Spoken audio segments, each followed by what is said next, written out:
Well, would you look at that? Bitcoin is down to $86,000. You can see that.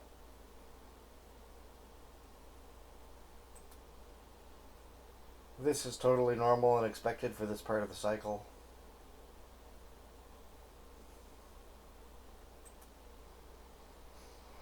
Yeah. After hitting 126,000 in October, Bitcoin is now probably past the peak and the all-time high this cycle. Not to worry, we have until 2028, until the next halving. What's happening with you?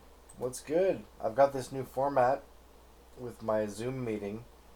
You can join the Zoom room, and here I am, live streaming. Well, I'm recording right now.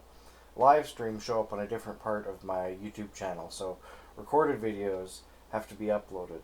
And I haven't been uploading very many videos lately. And I'd like to do some more video editing, but I have to find a good video editor. I've been using OpenShot, but it's stuck in the vertical format, which is fine, but that gets uploaded as shorts. So I'm going to use that to clip the videos that I record and live stream, and then put some short form content up there once I start talking about stuff. So, how's everybody doing? It is November 20th, 2025, and the year is nearly over. Can you believe it? Well, I'm so happy and grateful. And I'm changing my live streaming habit. I've basically been silent and playing my games with my friends, and I've been live streaming on Facebook once a day for about an hour, and working and resting and doing chores and living my life. But I need to start uploading more videos on YouTube, so here we go. I'm so happy and grateful that I can share with you some of the information from groups that I've been dumping information into. I've got a history group. I've got a near Earth asteroid watch group. Those are probably the two groups that I'm going to talk about on different live streams. So we'll have Neo Watch, or we'll have Research Academy. And I'd like to get some friends in here on the Zoom room, and then we can all be on my live channel. It was really fun last night.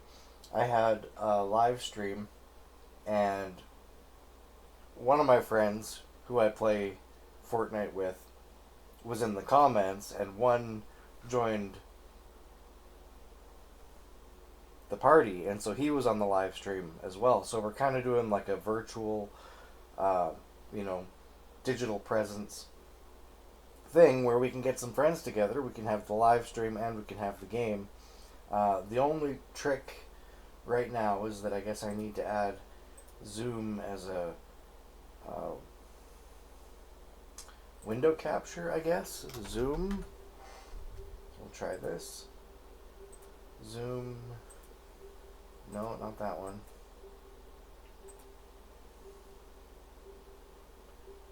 I don't know if I can do that. What does this say? Zoom Workplace? No, it's not going to do it. Okay. No. See, there, I'm still working out the bugs in this. Basically, you got my window here, and I just put it on this monitor. That'll have to do for now, until I can figure out how to do it better. So I'll just remove that. Yes.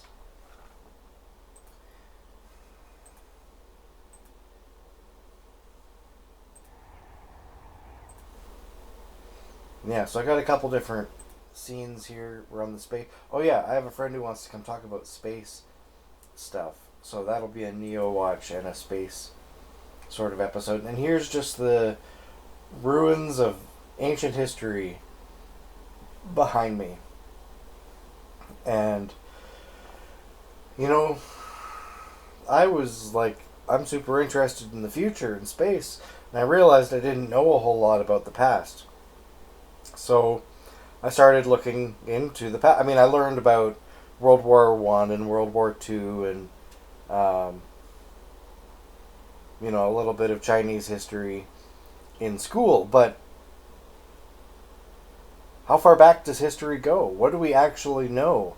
And it's taken me several years now just to kind of piece together a timeline which stretches back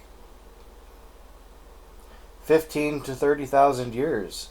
And the further back you go, the less information we actually have. Most of the written stuff was all within the last 500 years. And, the last 1,000 or 2,000 years of history is still full of all sorts of holes. And so I wanted to start kind of trying to piece together a timeline and understand what happened.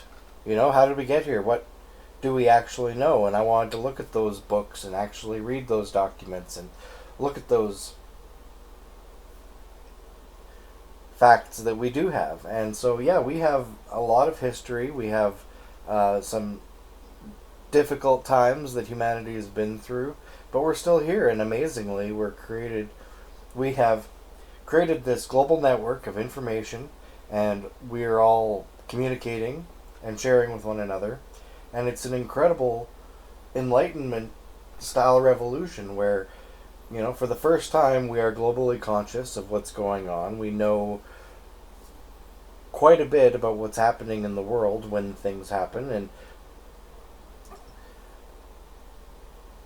the narrative that's out there is very diverse. Everyone has a platform now, and everyone has an audience that they can communicate with, and so information is being shared all over the planet. And that's pretty amazing. And so making the world a better place is about finding solutions for people and improving life for people around the world, trying to help everyone do better. And finding ways to do that is important. So, my journey for understanding is just beginning. I know this. Even after several years, I'm still just putting many of the pieces together. But I want to begin talking about this on my YouTube channel. And I'm going to have some friends join me from time to time. But I'm going to start doing this myself. Now, let me just think about this for a second.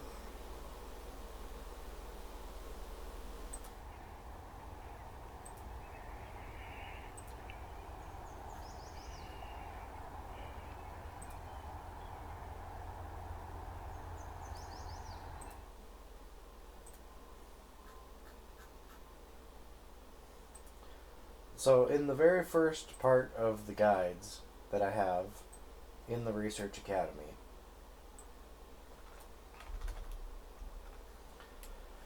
I have some crash course links. Now, some of the oldest stories are what I was really interested in learning about. So, we have the crash course video from YouTube on the Epic of Gilgamesh. Then we have the creation myths and crash course on the pantheon of the Egyptian gods. These are just videos. I wonder if I can do it like this. Oh yeah, maybe that'll work. Ooh. Okay. So,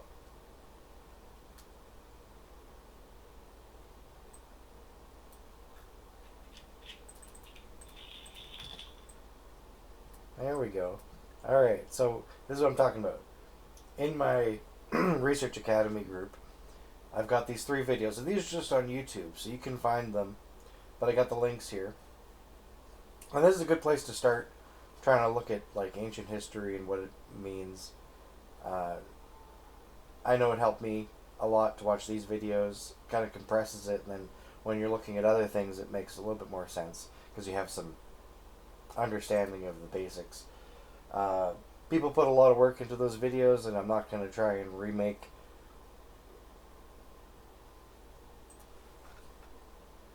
materials that are already out there.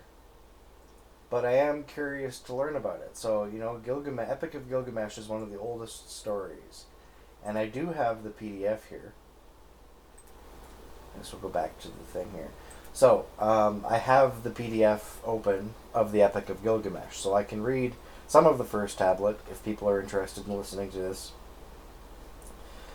This was translated by Marine Gallery Kovacs, 1998.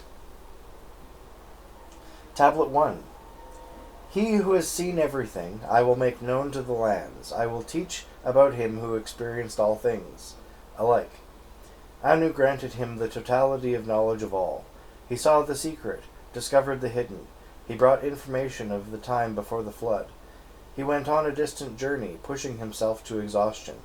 But then was brought to peace. He carved on a stone stela of his toils, and built the wall of Uruk Haven, the wall of the sacred Yana temple, the holy sanctuary. Look at its wall, which gleams like copper. Inspect its inner wall, the likes of which no one can equal. Take hold of the threshold stone. It dates from ancient times. Go close to the Yana temple, the residence of Ishtar, such as no later king or man ever equaled. Go up the wall of Uruk and walk around. Examine its foundation. Inspect its brickwork thoroughly. Is not even the core of the brick structure made of kiln fire brick? And did not the 7 sages themselves lay out its plans? 1 league city, 1 league palm gardens, 1 league lowlands, the open area of the Ishtar temple. 3 leagues in the open area of Uruk, the wall encloses. Find the copper tablet box, open the lock of bronze, undo the fastening of its secret opening. Take and read out from the lapid lazuli tablet how Gilgamesh went through every hardship. Supreme over other kings, lordly in appearance, he is the hero, born of Uruk, the goring wild bull. He walks out in front, the leader, and walks at the rear, trusted by his companions. Mighty Net, protector of his people, raging flood wave who destroys even walls of stone, offspring of Lugalbanda. Gilgamesh is strong to perfection, son of the august cow, Riamat Ninsun. Gilgamesh is awesome to perfection. It was he who opened the mountain passes, who dug wells on the flank of the mountain. It was he who crossed the oceans, the vast seas to the rising sun, who explored the world regions, seeking life. It was he who reached by his own sheer strength Unapatchim, the faraway, who restored the sanctuaries that the flood had destroyed for teeming mankind. Who can compare with him in kingliness? Who can say like Gilgamesh, I am king? Whose name from the day of his birth was called Gilgamesh? 2/3 of him is God, 1/3 of him is human. The great goddess Aruru designed the model for his body. She prepared his form, beautiful, handsomest of men, perfect. He walks around in the enclosure of Uruk. Like a wild bull he makes himself mighty, head raised over others. There is no rival who can raise his weapon against him. His fellow stands alert, attentive to his orders. And the men of Uruk become anxious, and Gilgamesh does not leave a son to his father. Day and night he arrogantly... Now these are broken tablets. But if you'd like me to read more, please leave a comment and let me know that you enjoyed this part of the video. I would like to read lots of this stuff, but I'm not going to read 51 pages today. But this is one of the things that are in my Research Academy guide number 1. We're looking at ancient Gilgamesh. So this is the first thing that people should familiarize themselves with if they want to learn about ancient history, because this is one of the oldest stories, and we found it carved in stone. You can go to YouTube and just search Epic of Gilgamesh Crash Course World Mythology number 26. The next one is Creation Myths, which is Crash Course World Mythology number 4. These guys did some great videos, and that's why I'm promoting them here, and I have them in my group. And then you have Pantheons, the one about ancient Mediterranean, Crash Course World Mythology number 7. You can go and watch all of them if you want. But I put those there as a primer for the beginning of what people should study and learn about. And that helped me a lot in the beginning. So Then I'm looking at how hundreds of 4,000-year-old tablets were looted in Iraq and brought by the U.S. company Hobby Lobby, which came from a mysterious Sumerian city whose whereabouts are unknown, a U.S. law enforcement agency announced. The tablets are part of a cache of thousands of looted artifacts. Of the 450 cuneiform tablets in that hall, many came from an ancient city called Irisarig, and these date from 2100 BC to 1600 BC. So we got a bunch of cuneiform tablets that were stolen that date back to 2100 BC. So how much past is there? Well, there's at least 2025 minus 2100 BC. Oh, I'm not doing that right. Hang on. I guess just add 2100 to 2025. 4,125 years. So, 4,000 years. People have been walking around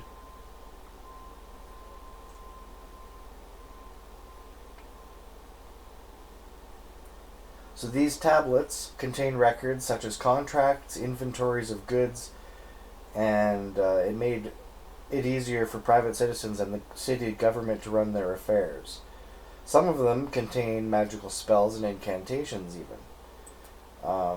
So the city was never excavated and the location remains unknown. Female weavers were working for the government in the year 2037 BC. 2037 is only a few years away.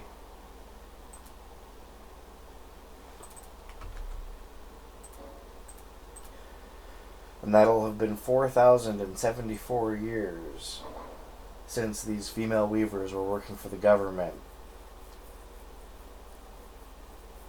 Among the most exciting tablets from the lot inspected are records of allocations of sustenance plots to royal dependents and other records of food distributed to the dogs of the palace, who were apparently well fed. Some of the records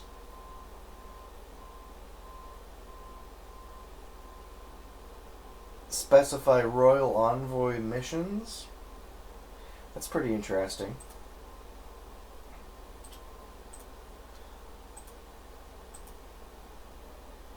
So here you can see some of these tablets.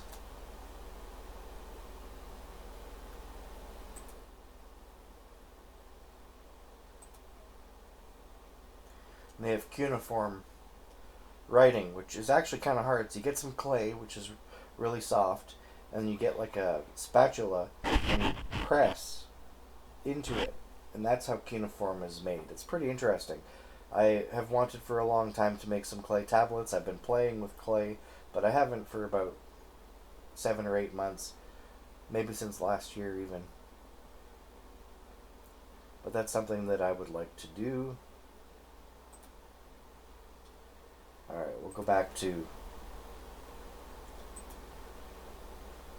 the guide. So below this we have more on tablets. So we have the Mesopotamian tablet collection. 1,750 ancient Mesopotamian inscribed clay tablets purchased by the museum between 1913 and 1915 from Edgar J. Banks with the support of the university president Edmund James. So these tablets are written in both Sumerian and Akkadian using a script called cuneiform, one of the earliest writing systems in the world. The tablets can be divided into 3 groups by time period. So you have the 3rd dynasty of Ur, and then you have the Old Babylonian period, and then you have the Neo-Babylonian and early Persian periods. So these tablets are from these 3 periods of time. So the 3rd dynasty of Ur is something we can look up right now. I was looking at this a long time ago. So it's always good to do a little Google search and look up again. Alright, the 3rd dynasty of Ur was in Iraq. 2112 BC. Founded by Ur-Nammu. For a short period, they were the preeminent power in Mesopotamia, and their realm is sometimes referred to by historians as the Neo-Sumerian Empire. The third dynasty of Ur is abbreviated as Ur-3 by historians during that period. 3 with 3 lines in Roman numerals.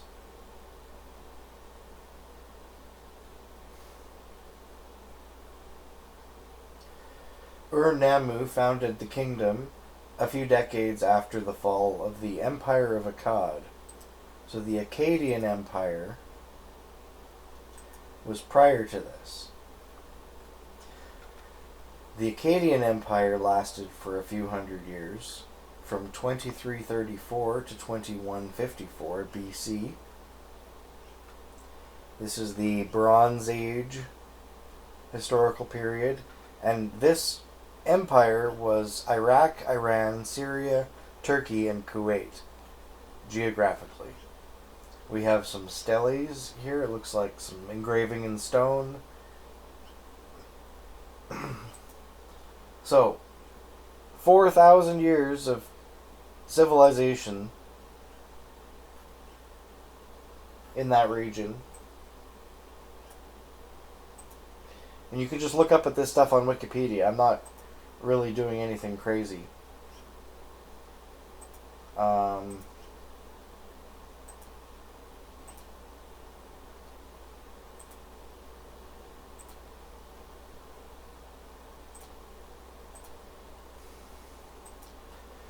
Alright, back to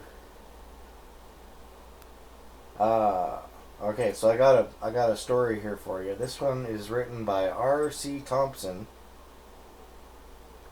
and it is a translation. I'm gonna move it over to this side because I'm cranking my neck trying to read this.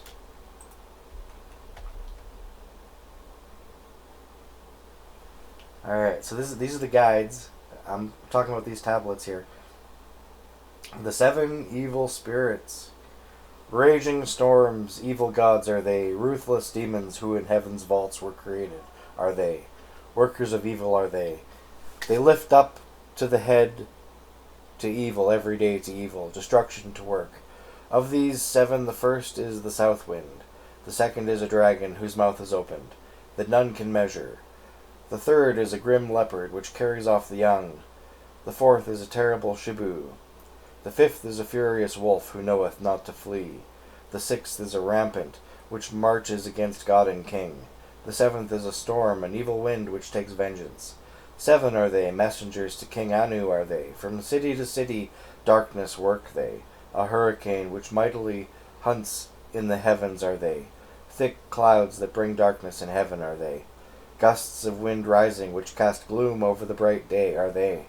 With the Imkulu, the evil wind, forcing their way, are they.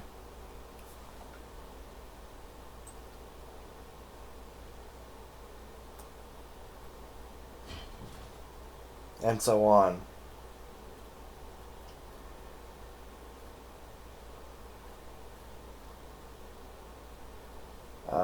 The Devils and Evil Spirits of Babylonia, London, 1903. The 7. It's one of these old stories. You can find it and read it. So I have a link here to the electronic text corpus of Sumerian literature. In Sumer, in the south of what is now Iraq, it is clear that the first writing, dating to some 5,000 years ago, had a simple and practical information function, being used to keep socio-economic and administration records on clay tablets. However, such texts were soon accompanied by lists of cuneiform signs, including complex signs that appear never to have had any function outside the lists in which they occur, in which they were modeled on other signs that do appear in socioeconomic texts. As such, these signs can be regarded as part of the creative and imaginative process, which also resulted in literature written in Sumerian. So there are, in this catalog, ancient literary catalogs, Ur-3, Old Babylonian, narrative and mythological compositions, including deities such as Enki, Enlil, Inanna, Dumuzi, Nanan, Ninurta, Gilgamesh, Lugalbanda, and Enmerkar, kings lists, city laments, royal praise poetry, Lagas, Luma, Gudea, Third Dynasty of Ur, Urnama, Sulgi, Amar, Suena, Susuen, Ibi Suen. I can't pronounce all this, but there's the Isban dynasty, the Larsa dynasty, the first dynasty of Babylon, which has the Hammurabi Code, which I know what that is, Samsu Iluna, Ibi Isua, praise poetry for unknown rulers, including a hymn to Marduk for king, literary letters and letter prayers, royal correspondence, other dynasties, hymns and cult songs, hymns addressed to other deities, and so on. So there's lots of tablets that need to be read, and I don't think anybody's really reading them. I know there are experts whose job it is to do this probably somewhere, but there's a lot of this public information, and a lot of people are interested in this stuff. You can just go look at it. I'm just showing people what I've discovered and put it in a timeline here. So these are some of the foundational things I'm covering here that you should probably read about if you're interested in studying ancient history, because this is kind of what the main evidence we have is. Sumerian relics, such as Persian relics, are kept in museums across the world. Most of these were looted from Iran due to negligence from past rulers. The Louvre in Paris is one of the most famous museums in the world, housing Persian artifacts. These artifacts attract many visitors each year, and so I have some like winged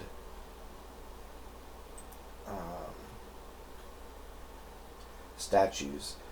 So in 480 BC, Xerxes I is one of the Persian kings identified in the biblical book of Esther. He's notable in Western history for his failed invasion of Greece in 480 BC. So this guy probably existed. Xerxes I. Like his father and predecessor Darius I, he ruled the empire at its territorial apex. He ruled from 486 BC until his assassination in 465. So if you add 486 to 2025, we're talking about 2,511 years ago. Now this guy has a rock-cut tomb at Nakish-e-Rustam north of Persepolis. Copying that of Darius is assumed to be that of Xerxes. So Xerxes was born to Darius I and Atossa, daughter of Cyrus the Great. Darius and Atossa were both Achaemenids and were both descendants of Achaemenides. Let me open this in a new tab, and I can show you here. We got this rock-cut tomb. So, 2,500 years ago,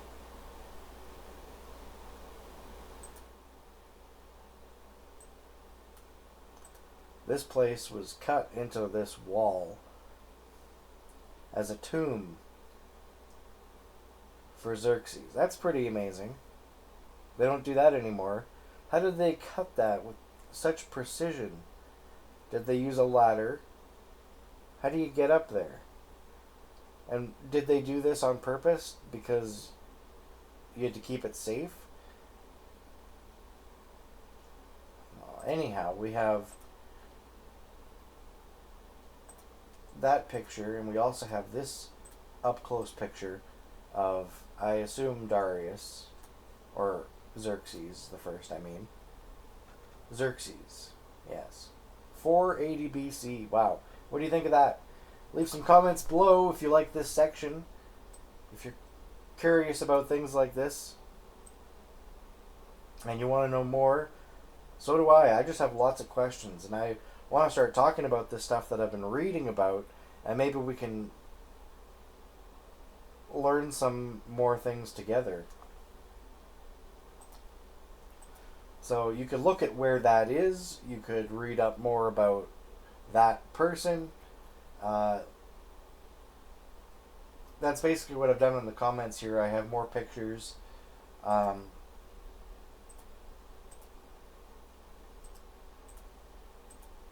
like this one here. So that's that same picture we were just looking at with Xerxes. And then there's the wing disc. I posted that in 2019.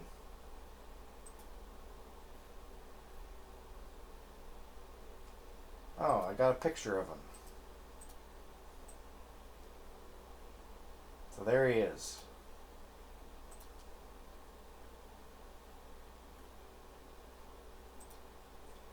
Not exactly how he was portrayed in the 300 movies. Okay, so then I have this timeline picture here. So this we're talking about the timeline of ancient history, and this is just the very very first guide, stuff to look at to get familiarized with.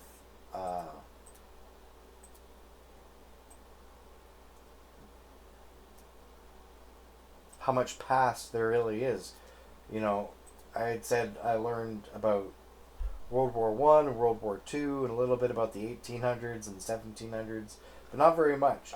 This is going way back, way back. So here we have a 5,000 year timeline, which goes back to the Ubaid culture and Sumer, and then you have the Uruk around, and then 4,000 years ago, and then we have the Sumerian states. Now Babylon began around 4,000 years ago as well, or BC.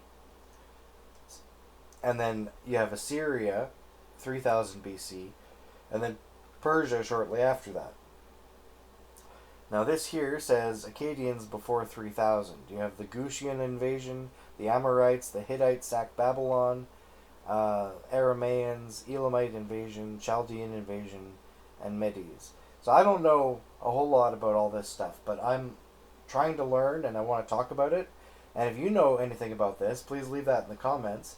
If this part of the video interests you, leave comments below so I know that you're interested in hearing more. So this is the timeline of this region, anyhow, and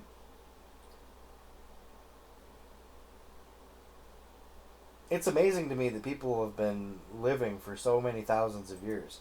But there were definitely difficult times, and we're lucky to be alive.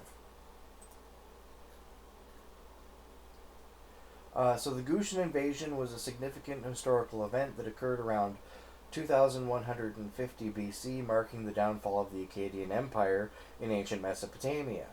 The Gutians, a nomadic people believed to have originated from the Zagros Mountains, launched a series of raids and attacks that ultimately led to the collapse of Akkadian rule.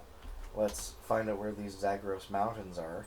Oh, they're in northern Iraq. So here we go. We got a map here from Wikipedia.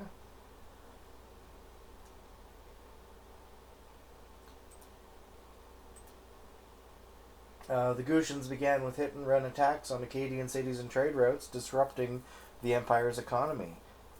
These raids exploited vulnerabilities in the Akkadian Empire, which was already facing internal turmoil and possibly environmental challenges like drought and famine. Around 2115 BC, the Gutians successfully overthrew the last Akkadian king, effectively ending the empire. So, moving on, we've got Sargon the Great, the king of the Akkadian Empire, from 2334 to 2284. Now, this might not be in exact order, but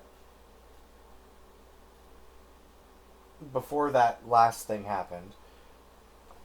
And then here's the Assyrian kings list, which it's kind of amazing because this kings list is just written like this. And if you didn't know what it meant, you wouldn't understand that this is a record of kings who lived in tents, kings who were ancestors, Kings named on bricks whose eponyms are unknown. Old Assyrian kings. Middle Assyrian kings. Neo-Assyrian kings. So these records are from 2450 BC all the way to 609 BC. All that information on this tiny little rock. That's pretty amazing to me. Makes me want to write my important information down on clay tablets. And this is not easy, mind you. I just squeezed the clay and made a handprint. I need to make a bowl. That's my first task. I gotta make a tiny bowl to work with, and then once that's done, I can make other bowls with that piece. I'm trying to learn these ancient skills, But before the flood, 8 ancient kings ruled over ancient Mesopotamia for a period of 241,200 years. 241,200 years before the Great Flood. After the kingship descended from heaven, the kingship was in Eridug. In Eridug, Eluium became king. He ruled for 28,800 years, allegedly. Eluium is the first king. Then Alangar,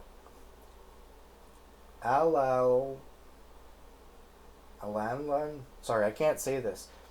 Alalingar. Then Eridug fell, and the kingship was taken to Badtibara. Number 3, Enmenluana. Okay, 4th king, Enmengalana. 5, Dumuzid the shepherd. Then Badtibara fell, and the kingship was taken to Larag. 6, Ensipad Zidana. Then Larag fell, and the kingship was taken to Zimbir. 7, Enmendarana. Then Zimbar fell, and the kingship was taken to Shurapag. King number 8, Ubara Tutu. Then the flood swept over. Okay, so Ubara Tutu was the son of Enmendarana, a Sumerian mythological figure often compared to Enoch, and he entered heaven without dying. After the flood had swept over and the kingship had descended from heaven, the kingship was in Kish. So you can continue reading this Sumerian's kings list. It's super fascinating. I made this picture here with Sumerian text over top of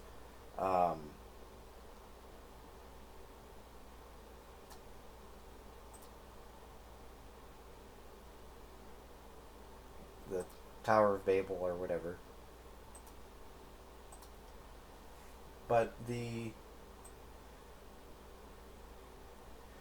Education in Ancient Athens is the second guide, and I'll do that one next time because we've basically got to the beginning of the first guide. Study the King's List, study the ancient Akkadian and Babylonian and Sumerian tablets and all the literature that they left behind. There's so much, and we need to talk about it. And I'm here for the conversation. This is my Zoom room. We're just hanging out, and I'm recording this video for YouTube. 99% of my viewers are not subscribed. It's true, I hear it all the time, but if you like and subscribe and click the bell to receive notifications when my videos are uploaded, I plan to do this a lot. So please interact and let me know what you liked best, and click my links, and I'll see you next time.